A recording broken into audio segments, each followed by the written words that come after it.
Saya berikan amalan dari Al-Quran dan hadis. Satu amalan yang kalau dikerjakan secara cepat akan merubah kita jadi lebih baik. Kita perbaiki selama sepekan. Demi Allah, cek sepekan berikutnya. Antum akan menjadi pribadi yang berubah dari sebelum. Ini materi kayak sederhana, Pak. Tapi mahal. Dan sekarang kita lagi butuh ini. Lagi butuhin. 2. Turun ke lisan. Saya cepat di lisan, nanti saya berhenti. Ayatnya Quran surah 49 ayat 12, ayat 11 sampai 12. Ya ayyuhalladzina amanu la yasra qaumin qaum. Nanti la yaghtab ba'dukum ba'dha. Hey, orang-orang yang telah menyatakan beriman. Ini saya cepat terjemahkan pakai ilmu nahwu ya. Ya harfun nida, lida'il qarib mutawassit wal ba'id. Ya huruf penyeru untuk yang dekat, menengah dan jauh. Disebutkan sebanyak 361 kali dalam Al-Quran. Memanggil yang dekat, menengah dan jauh. Ketika ya disatukan dengan iman, seakan Allah ingin mengatakan begini, hei semua yang telah menyatakan beriman. Dimanapun engkau berada, baik engkau merasa sedang dekat, menengah ataupun jauh dari Allah. Tapi engkau merasa beriman. Ayyuha disebutkan 150 kali dalam Al-Quran. Ayyu yang munada menguatkan, haknya tanbih mengingatkan. Aku tegaskan, aku ingatkan, sepanjang engkau beriman. Alladzina disebutkan 1080 kali dalam Al-Quran. Menunjuk semua tanpa kecuali. Besar, kecil, tua, muda, laki-laki, perempuan, semua lintas profesi. Sepanjang engkau beriman, aku tak peduli siapa engkau. Engkau punya jabatan, punya pangkat, engkau hartamu banyak, engkau cukup, engkau rakyat, engkau pejabat. Kata Allah, aku nggak peduli. Sepanjang kau merasa punya iman, la yasrafau minkum. Jaga lisanmu, jangan sampai merendahkan orang lain. Jangan saling mencela. La yaghtab ba'dukum ba'dha, jangan bikin hoax, jangan sakiti orang. Man kana yu'minu billahi wal yawmil akhir falyaqul khairan aw liyasmut. Kata Nabi lebih detail. Nabi mensyarah ayat ini. Siapa yang merasa beriman kepada Allah dan merasa dihisab lisannya hari kiamat, katakan yang baik, tak mampu diam. Katakan yang baik, tak mampu. Bisa nggak kita praktekkan sepekan? Jangan marah, kata Nabi, la taghdab. Bisa nggak sepekan aja? Mau keluar yang tak baik, tahan. Ada orang misalnya nggak sopan sama Anda, mau Anda marah, la taghdab. Tahan. Oh, pikiran baik, praktekkan. Nyambungkan lisan langsung ke pikiran. Mungkin dia begitu karena belum tahu saya. Ya, tahan lagi. Nggak usah ditambah-tambah. Belum tahu dia siapa saya. Turunkan. Ada yang nggak sepakat dengan istri dengan suami, jangan marah. Diam dulu. Kontrol. Dengan diam itu lebih tenang pikiran. Ya, suami dengan istri kan bedanya tipis-tipis, tapi pandangannya kan jauh. Ya kan? Istri mau datang aja udah pakai seragam tuh. Kadang-kadang nunjukin lu ke suami. Apa yang bagus mana ya kajian Ustaz Adi? Pakai bajunya yang hitam atau yang putih? Kata suami bagus hitam deh mah. Kayaknya putih deh Pak. Dia nanya tapi udah punya pilihan. Masih untung kalau dipakai begitu keluar hijau. Sampah. Itu lisan. Kita bisa tata itu sepekan saja berubah kita. Kalau nggak percaya silahkan demi Allah. Pikiran, lisan. Kemudian pikiran, mata, lisan, telinga. Di atas kepala aja di sini dulu nih.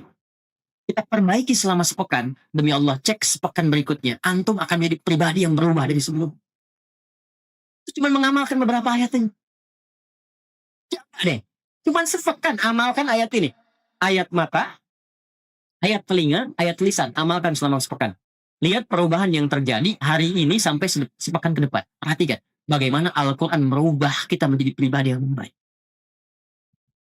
Wa'tasimu bihablillahi, hablillah di sana Quran. Sebelum disatukan oleh Allah, Allah merubah dulu setiap pribadi jadi baik dulu. Karena kalau disatukan dalam keadaan yang kurang baik, bahaya juga. Baik dulu setiap hari, satu sampai ke ujung kaki. Nah sekarang saya kasih rumus cepat. Saya berikan amalan dari Al-Quran dan hadis. Satu amalan yang kalau dikerjakan secara cepat akan merubah kita jadi lebih baik. Nah, kalau mau catat boleh. Amalannya asyam. Apa amalannya? Bukan asyam, asyam. Ya. Artinya puasa. Apa? Puasa. Satu-satunya amalan yang disiapkan untuk menambah amal soleh saat yang bersamaan mengikis amal salah. Cuma puasa. Anda kalau nggak percaya, besok Senin puasa tuh. Niatkan untuk mencintai Rasulullah. Karena beliau ketika ditanya kenapa engkau puasa hari Senin, kata Nabi, "Au kama qala hadza yauma wulidtu." Ini hari saya dilahirkan. Niatkan puasa Senin untuk mencintai Rasulullah sallallahu alaihi wasallam. Ini juga dalil bahwa saat hari ulang tahun boleh puasa untuk mengevaluasi diri. Saya kembalikan. Besok puasa, silahkan cek. Demi Allah saya katakan, ketika Anda puasa, saat yang bersamaan Anda ingin meningkatkan amal soleh Anda. Yang biasa cuma sholat fardu, bisa sholat sunnah. Yang biasanya jarang baca Quran, bisa baca Quran. Yang hebat itu bisa menghentikan maksiat saat puasa. Makanya ketika Ramadan, koruptor kan libur. Bukan karena takut mencuri, takut batal puasanya. Silahkan cek. Besok timbang puasa sunnah, cuma puasa sunnah saja, maksiat bisa ditahan. Antum walaupun seorang pemarah, itu akan ditahan nggak pengen marah, karena takut batal puasanya. Ada seorang pemarah, puasa. Tiba 5:30 ada yang mencaci. Bukanya jam 6. Dia lagi jalan sama istri, dicaci sama orang. Dia tahan gak marah. Istrinya bingung. Kan suaminya biasanya pemarah. Kata istrinya, "Bang, abang kan biasanya marah. Kenapa gak dibalas?" Kata suaminya, "Ntar habis maghrib." Tunggu maghrib dulu. 30 menit lumayan buat mikir. Begitu maghrib, dia gak mau hilangin pahala puasanya. Gak jadi dia marah. Kalau Anda ingin berlatih menghilangkan kebiasaan buruk, rajin puasa. Senin, istirahat dulu. Setelah enak Senin, tambah Kamis. Jangan dirapel dulu. Jangan terlalu banyak. Nanti bosan. Senin dulu aja. Senin sudah enak, besoknya Senin lagi. Pekan depannya lagi. Sudah enak, sudah terbiasa, tambah Kamis. Terbiasa Kamis, tambah Ayyamul Bid. Sudah terbiasa, langkahkan ke tingkat tertinggi puasa sunnah, namanya puasa Daud. Sehari puasa, sehari. Senin puasa, Selasa, tidak, libur. Rabu puasa, Kamis. Nah, kalau sudah puasa Daud, yang Senin Kamis itu ikutkan ke Daud. Karena kita sudah berada di level yang lebih tinggi. Dan berbahagianya begini, kalau Anda puasa Senin Kamis sudah terbiasa, terus pindah ke Daud, begitu saat Kamisnya libur, itu pahala puasa Kamis tetap dituliskan.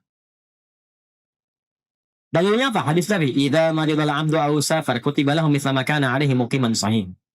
Kalau seorang hamba punya ujur seperti sakit atau safar, dia menghilangkan kebiasaan rutin amal solehnya karena kondisi ini, karena uzur, baik itu sakit atau safar, pahalanya tetap dituliskan sempurna. Antum terbang dari Palembang, besok ke Jakarta. Pas terbangnya itu mendekati waktu-waktu zuhur, ba'da zuhur bahkan. Antum sholat dulu. Nah, begitu sampai ke Jakarta, kan zuhurnya sudah selesai di sini. Kan bisa dijamak qashar kan? Ya kan? Zuhur jadikan 2, asar jadikan 2. Ada sholat sunnah qobliyah zuhur? Ada. Ma'diyah zuhur ada? Antum biasa kerjakan itu kalau sedang mukim. Karena safar, antum qashar. Ketika antum qashar, antum nggak kerjakan yang sunnah tadi. Itu pahala sholat sunnahnya tetap dituliskan sempurna. Hadisnya sahih. Jadi kalau sudah qashar, yang sunnah sudah. Jangan terlampau soleh. Karena yang fardu aja dikurangi, masa mau ditambah sunnah?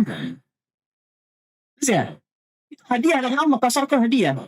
Ketika Anda qashar, itu pahala sholat sunnah dituliskan bagi yang biasa sholat sunnah. Kalau enggak, yang nggak dapat pahala juga. Ya, yang hebat tuh begini, Bu. Kalau perempuan kan ada masa haidnya kan? Ini catat rumus, Bu, ini di antara kita saja nih. Ya. Ini perempuan-perempuan muslimah. Kalau masa sucinya rajin beramal, sholat, baca Quran, dia zikir, dia sholawat, masa haidnya kan berhenti itu sholatnya. Ya kan? Itu semua kebiasaannya dituliskan pahalanya walaupun dia sedang libur dalam haidnya. Maka saya nasihatkan pada muslimah dimanapun berada, dalam keadaan masa suci perbanyak amal soleh. Karena Anda akan mendulang pahala pada masa haidnya. Cepat, mumpung belum datang masa monofosnya. Kalau sudah tiba masa monofos, nggak ada bedanya nanti. Karena semua berjalan lagi. Nah, kembalikan pola ini kepada apa yang tadi kita bahas, teman-teman sekalian. Kembalikan. Susun ini dari awal sampai dengan akhir, ujung kepala sampai dengan ujung kaki. Berlatih ini dulu. Kalau mau cepat, puasa. Jelas? Oke, jadi setelah ini silahkan. Yang besok puasa Senin silahkan. Nyaman tambah Kamis. Jangan cepat-cepat ya. Senin dulu aja. Sampai nikmat dan konsisten Senin, pindah Kamis. Nikmat konsisten Senin Kamis, tambah Ayyamul Bid. 3 hari di pertengahan bulan. 13, 14, 15 Hijriah. Sudah konsisten, mau tambah silahkan. Puasa Daud. tolong diingat, saya penting ingatkan dulu, yang ada cuman puasa Daud. Tidak ada sholat Daud. Subuh sholat, zuhur tidak. Asar sholat, maghrib tidak ada. Yang ada puasa Daud, tidak ada sholat Daud. Nggak usah kreatif, ya, tidak usah kreatif. Terlalu inovatif dalam persoalan ibadah bisa masuk kategori bid'ah. Nah, cepat. Saya mau selesai. Kita 15 menit lagi selesai. 2. Kalau sudah konsisten menata diri jadi baik. 2. Perdalam ilmu pengetahuan. Penuhi majlis-majlis ilmu. Ya. Saya yakin insya Allah di Palembang ini, Sumatera Selatan pada umumnya, banyak guru-guru yang hebat-hebat, baik-baik ulama-ulama kita. Para tuan guru, ulama, habaib, dan sebagainya, penuhi majlisnya. Kalau bisa, saya usulkan begini. Masjid-masjid ini itu bukan sekedar diikat dengan organisasi, ikatan antar masjid. Di DMI, Dewan Masjid Indonesia. Didaftarkan aja, tidak. Data, Pak, di sini wilayahnya ada berapa masjid. Setelah itu kerjasama. Bikin kajiannya itu yang terukur, difasilitasi jamaah. Jangan semua kajian sama. Nanti malah berlomba-lomba, sini kosong, sana penuh, pindah sini. Kadang-kadang begini, beda masjid jamaahnya itu aja. Kerjasama dengan masjid-masjid. Masukkan database jamaah. Misal, ada fikih yang pokok dulu. Fikih sholat, fikih zakat, fikih misalnya haji umrah. Ibadah ada di Masjid Baitur Rahman.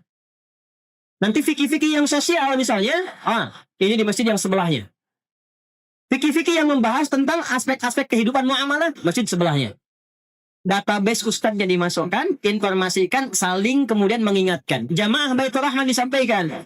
Bapak Ibu jamaah sekalian, hari ini kita punya kajian fikih salat. Nanti setelah Isya, insya Allah di depan masjid kita itu ada ustadz hebat. Ulama hebat akan bahas fikih zakat. Yang ingin tahu tentang zakat, silahkan ke sana. Itu caranya. Perdalam majlis ilmu dengan cara belajar 3 hal. Karena sekarang zaman fitnah. Awas hati-hati. Hati-hati. 3 ini tidak kita dapati, problem akan muncul. Sesama muslim bisa saling celah. Yang bahaya masjidnya kosong. Cuma gara-gara kunut, yang satu kunut, yang satu tidak, nggak pada ke masjid. Padahal yang salah itu yang tidak sholat subuh. Yang paling celaka begini. Yang imaminnya yang kunut, imam, makmumnya nggak ikut.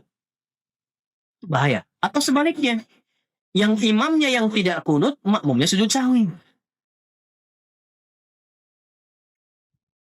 Kaidahnya kan begini, kaidahnya kata ini Nabi yang sampaikan, bukan saya. Innama ju'ilal imamu liyutamma bihi, faqira'atul imam qira'atul ma'mum. Imam itu dijadikan, kata Nabi, supaya diikuti. Jadi kalau imam ruku, makmum ruku. Imam sujud, makmum sujud. Imam baca kunut, makmum ikut kunut. Syekh Ibnu Shalih Al-Utsaimin itu mufti.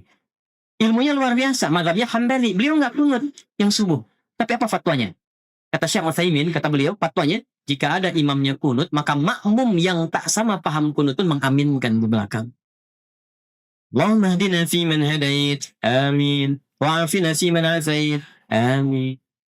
Bukan sebaliknya. Allahumma hdina fi man hadait. Bid'ah. Kejadian nggak sekarang? Nah, saat terjadi yang seperti itu, maka apa yang dilakukan? Kumpulkan masalah itu, akan dalam satu majlis ilmu, perdalam hukumnya sehingga diberikan pencerahan. Di sini ustadz-ustadz kompak. Ulamanya kompak. Berikan pencerahan, jangan ditanamkan fanatisme sehingga terjadi perpecahan. Caranya begini misalnya, Bismillahirrahmanirrahim itu ada 4 cara. Hadisnya 70 kurang lebih. Semua dari Nabi. 1, baca jahar. Bismillahirrahmanirrahim. 2, silencer. Bismillahirrahmanirrahim. Alhamdulillahirrabbilalamin. Yang kedua itu silent. Kalau silent, nggak usah ditempel di mic untuk dikeraskan. Bismillahirrahmanirrahim. Alhamdulillahirrabbilalamin. Kalau Anda tempelkan di mic untuk diberitahu, itu jahar namanya Johnny. Jahar. Silent cukup kita sendiri yang dengar. 3, tidak dibaca sama sekali, langsung hamdalah.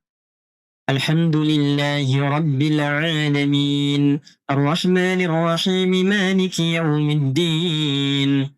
4, dibaca rakaat pertama jahar dari Abu Hurairah hadisnya. Rakaat kedua nggak dibaca sama sekali. Jadi kalau subuh rakaat pertama jahar. Bismillahirrahmanirrahim. Alhamdulillahi rabbil alamin. Rakaat keduanya langsung hamdalah. Alhamdulillahi rabbil alamin. Arrahmanirrahim. Itu empat-empatnya semua ada sumbernya dari Nabi. Dan ada latar belakangnya. Kenapa Nabi nggak baca bismillah? Kenapa dijaharkan? Kenapa disirkan? Itu ada semuanya, ada sejarahnya, ada dalilnya, ada latar belakangnya. Nah, tugas para ustadz, kalau ingin menempatkan yang diperselisihkan itu, kumpulkan bahasan itu, namanya fikih ikhtilaf. Dibahas semua referensinya sehingga jamaah paham. Jelaskan, kalau tidak pakai bismillah, jalur hadisnya ini. Kenapa nggak pakai bismillah? Kejadiannya begini. Karena waktu itu belum turun bismillahirrahmanirrahim. Nabi pakainya alhamdulillahirrahmanirrahim. Setelah Quran banyak turun, Ibnu Abbas radhiyallahu taala anhuma, anak kecil tanya pada Nabi, "Ya Rasulullah, ini di Quran tuh nyambung semua surat. Ini ke sini ke sini. Al-Baqarah nyambung Ali Imran. Ali Imran ke An-Nisa. Tidakkah Allah menurunkan pemisah? Ayat yang memisahkan antara surat sehingga tidak diduga kemudian hari suratnya nyambung semua. Maka turunlah secara terpisah Bismillahirrahmanirrahim. Sejak turun itulah Nabi kemudian baca Bismillahirrahmanirrahim dengan 3 cara. Yang tadinya nggak baca dikeraskan kadang-kadang Bismillahirrahmanirrahim. Baca di silent. Baca rakaat pertama, selanjutnya tidak. Yang awalnya nggak dibaca sama sekali. 4 riwayat. Semua jalurnya ada. Keempat-empatnya ini namanya manhaj. At-tariqul wadih. Jalan yang tersambung pada Nabi. Cara baca bismillah.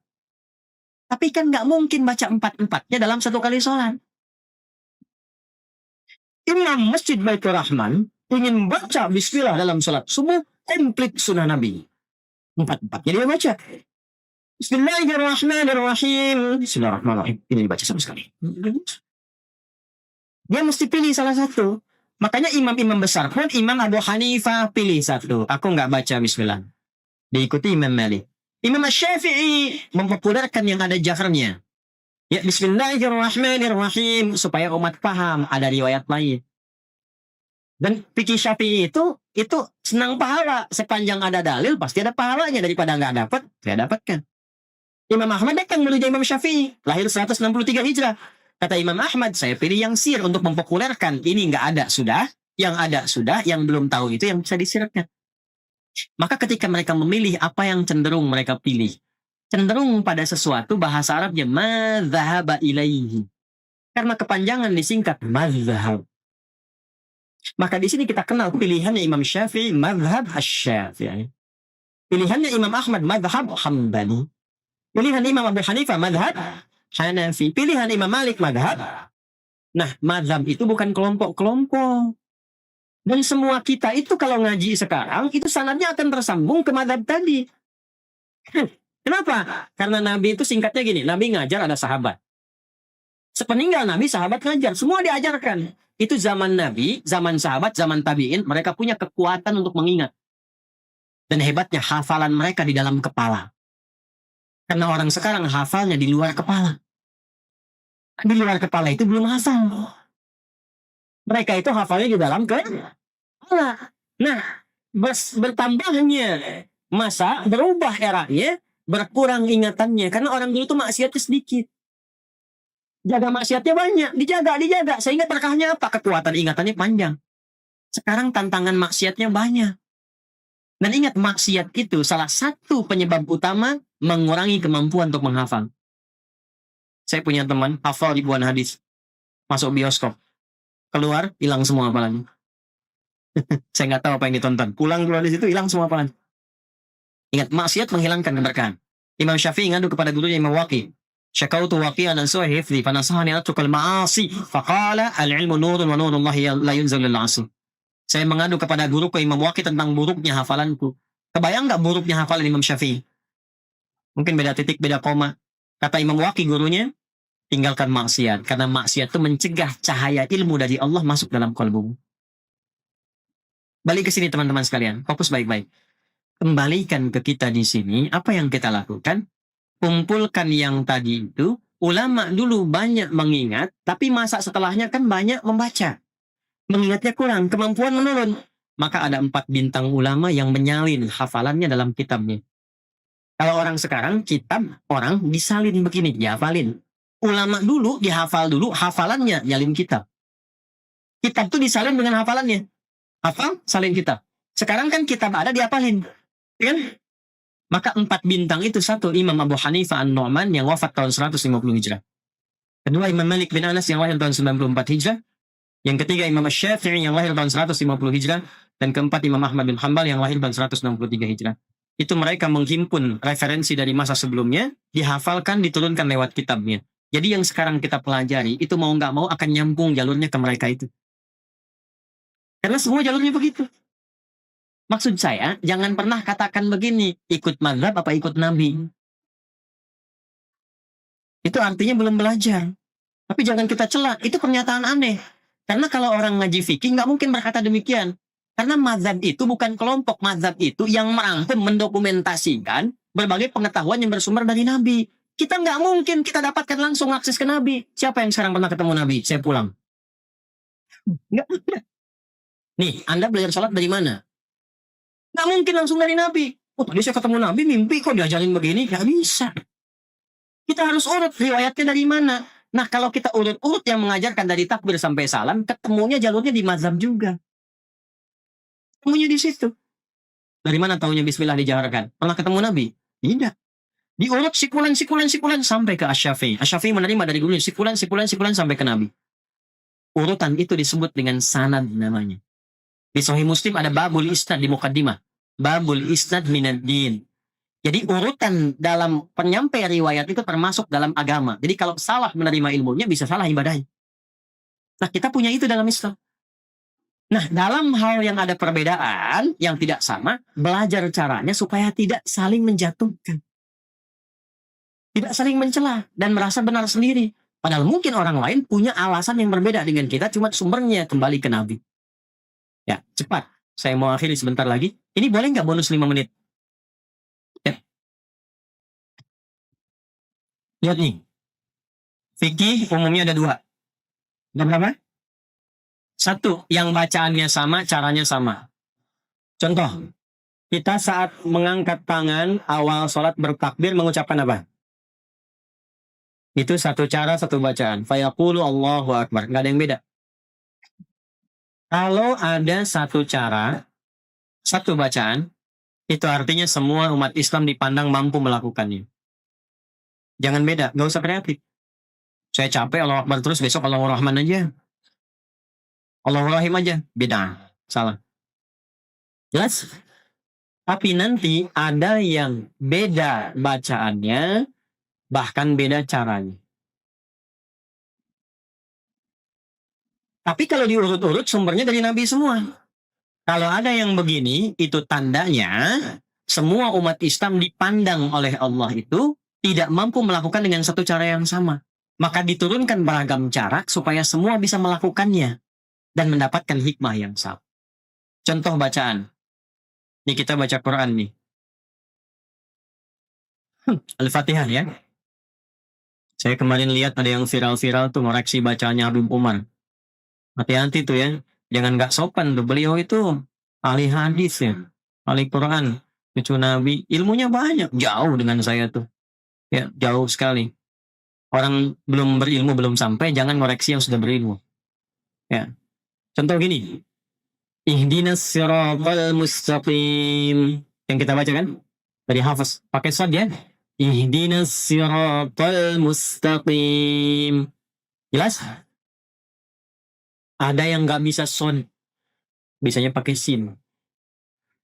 Gampang kok son, kata Anda orang Palembang. Tapi di Arab itu ada yang nggak bisa son, dipaksa-paksa sampai kiamat kurang 2 hari nggak bisa. Bagi orang Palembang gampang. Ihdinas siratal mustaqim, son. Ihdinas siratal mustaqim, sin. Tapi ada lisan orang Arab yang nggak bisa son, bisanya sin. Son, sin, son, sin. Hukmul lima walau bisin, hukmul lima walau bisan. Son, sin. Apa yang terjadi? Turun riwayat pakai sin. Dalam riwayat Warash dan Qalun dari Nafi'. Ihdinas siratal mustaqim. Sin. Apakah merubah makna? Tidak. Maknanya sama. Cuma cara bacanya beda. Ada yang nggak bisa sin, nggak bisa son. Bisanya zai. Ada. Maka turun riwayat pakai zai. Ihdinas siratal mustaqim. Maaf, saya waktu ngaji di Libya, saya ngambil beberapa riwayat. Saya ngambil Hafiz dan sedikit kolon dari Syekh Dukani. Yang ngambil riwayat waras dari Syekh Ali Akhmar. Beberapa ambil saya yang lain. Itu guru saya cerita begini. Nah, katanya dulu, ada penghafal Quran. Dua-duanya hafal Quran 30 juz. Yang satu Hafiz, kita baca. Yang satu kolon, Libya baca. Yang satu pakai Shad, ihdinas siratal mustaqim. Yang satu pakai Sin, ihdinas siratal mustaqim. Dia ngaji pada guru yang sama. Cuman baru ngambil satu riwayat. Tapi yang jadi masalah, dia mengklaim itu yang paling benar. Ketemu sama kawan ya, kamu salah, harusnya pakai Shad. Yang Sin bilang, ente yang lupa baca, harusnya pakai Sin. Akhirnya dua-duanya sepakat, kita datang ke guru kita tanya mana yang benar. Gurunya bijak sekali. Kata syekhnya, ya bunayya iqra, anakku baca. Kata yang pakai Shad, ihdinas siratal mustaqim. Hasbuk, cukup nah. Ente iqra, kamu baca. Dia baca pakai Sin. Ihdinas siratal mustaqim. Hasbuk, cukup nah. Kalian berdoa, antuma muftian. Kalian berdua salah. Yang benar itu ihdinas siratal mustaqim. Pakai zai. Gurunya pengen bilang, kalaupun merasa sudah pintar, jangan suka menyalah-nyalahkan orang. Karena boleh jadi orang yang disalahkan itu punya alasan juga. Yang ada itu pelajari apa yang dia praktekkan, cari tahu. Kalau ternyata salah, perbaiki dengan cara yang lembut. Nabi Musa aja ke Firaun kan caranya lembut. Faqula lahu qawlan layyina, katakan dengan lembut. Itu teman antum, bukan Firaun. Antum pun tidak lebih soleh dibandingkan Musa. Antum bukan Musa, dia bukan Firaun. Kenapa antum kasar? Hah?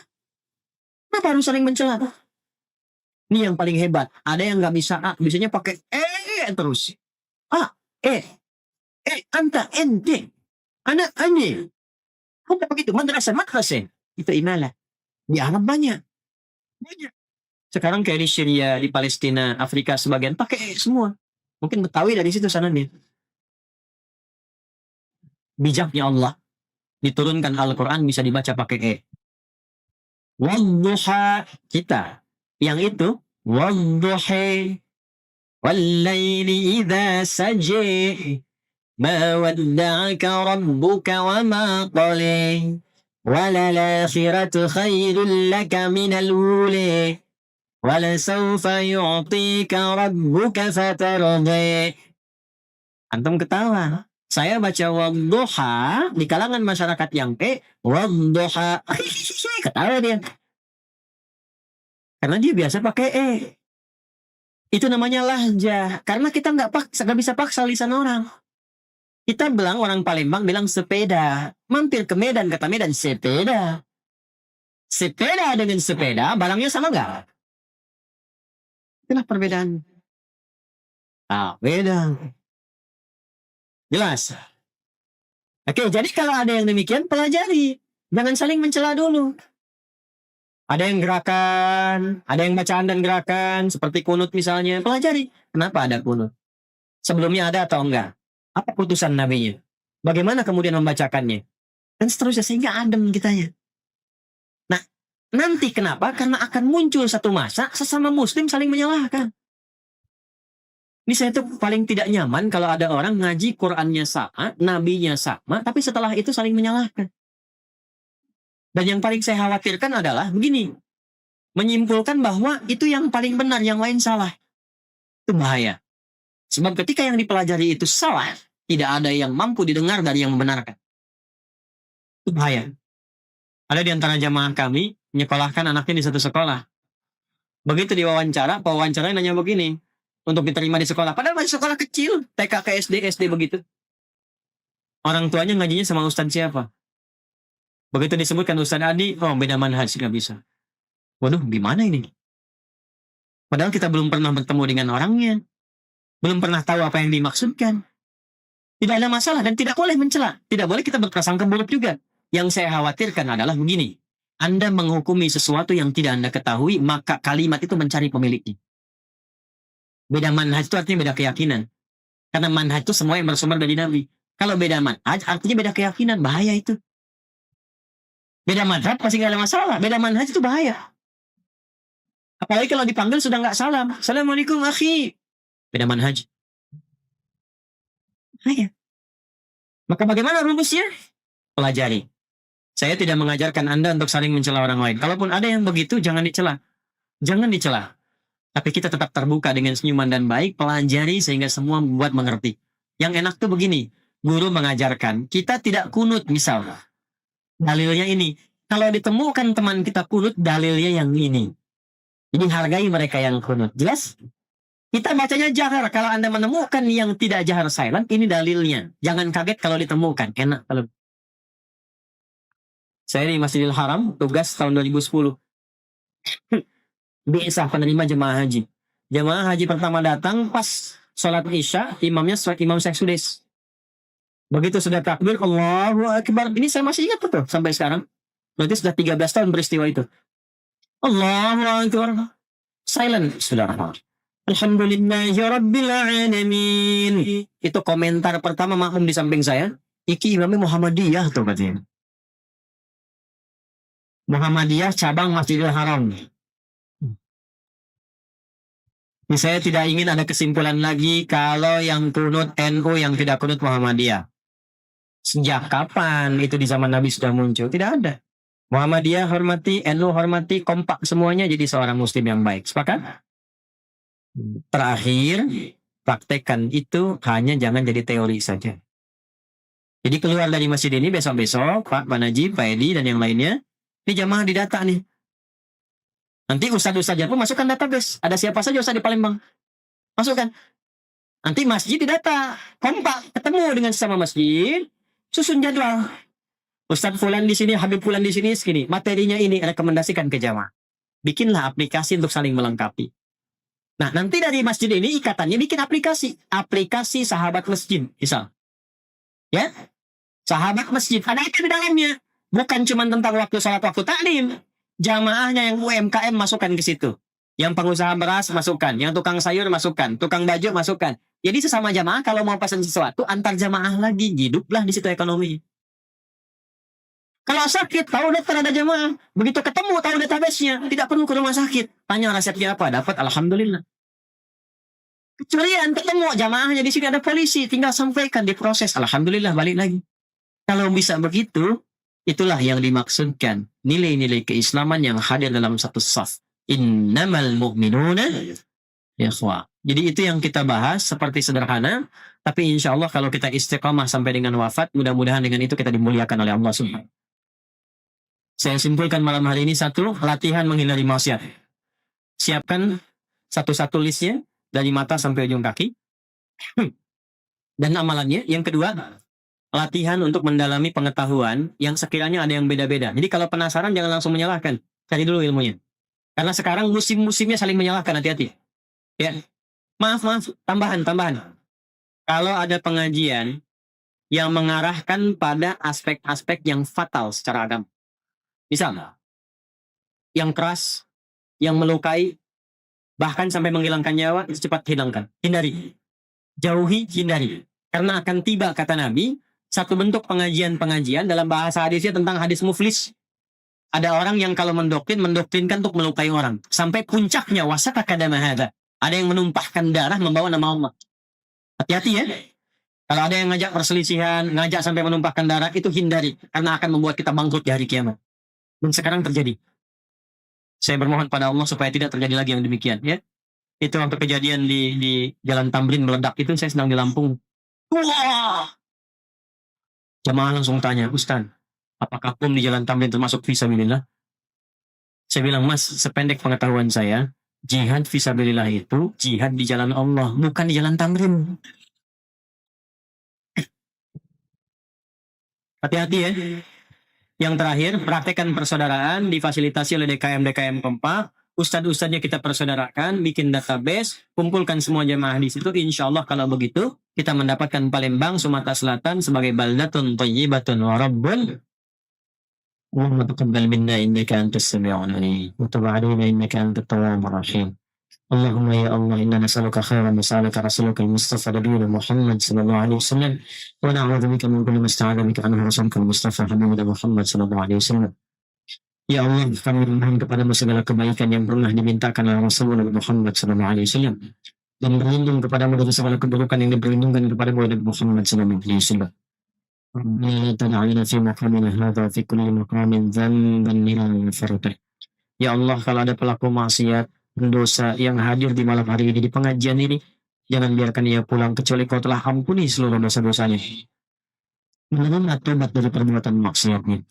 Alhamdulillah farajtah ya Allah, bila ada di antara jemaah yang datang membawa kegelisahan, jangan biarkan ia pulang kecuali kau telah tenangkan keadaan hatinya. Wala asiran illa yassartah ya Allah, jika ada di antara jemaah yang datang membawa kesulitan, maka mohon dengan keikhlasan yang angkat dan hilangkan kesulitannya. Wala maridhan illa syafaitah, jika ada di antara jemaah yang datang membawa penyakit, maka mohon angkat dan sembuhkan penyakitnya. Allahumma alif baina qulubina ya Allah. Allahumma wahidna fi safika ya arhamar rahimin, jadibna tafraqah. Ya Allah, mohon lembutkan hati-hati kami untuk saling bersaudara dalam kebaikan. Jauhkan dari kami dari perpecahan yang mengundang murka dan neraka-Mu ya arhamar rahimin. Ihfad biladana waj'alhum mara'ana udala. Ya Allah, mohon jaga negeri kami Indonesia. Jauhkan dari perpecahan. Bimbing para pemimpin kami ya Allah supaya bersikap adil dalam kebijakan mereka yang meringankan hisab mereka di hari kiamat ya arhamar rahimin. Wahfad ulama'ana waj'alhum mukhlasin lakad-din, dan mohon jaga para ulama kami ya Allah. Sehatkan mereka, ikhlaskan mereka dalam berdakwah untuk membimbing umat pada kebaikan dan ridha-Mu. Allahumma jalla waqiyata hayatina hayatun thayyibah. Ya Allah, mohon jadikan sisa kehidupan kami lebih baik daripada hari-hari sebelumnya. Waj'al akhirah hayatina husnal khatimah. Dan mohon wafatkan kami ya Allah dalam keadaan husnul khatimah. Rabbana atina fid dunya hasanah wa fil akhirati hasanah wa qina adzabannar. Wa sallallahu ala sayyidina Muhammad wa ala alihi wa sahbihi ajma'in. Wa akhiru da'wana subhanakallahumma rabbana wa bihamdika asyhadu an la ilaha illa anta astaghfiruka wa atubu ilaik. Alhamdulillahi rabbil alamin. Semoga video ini bisa bermanfaat buat kita semua.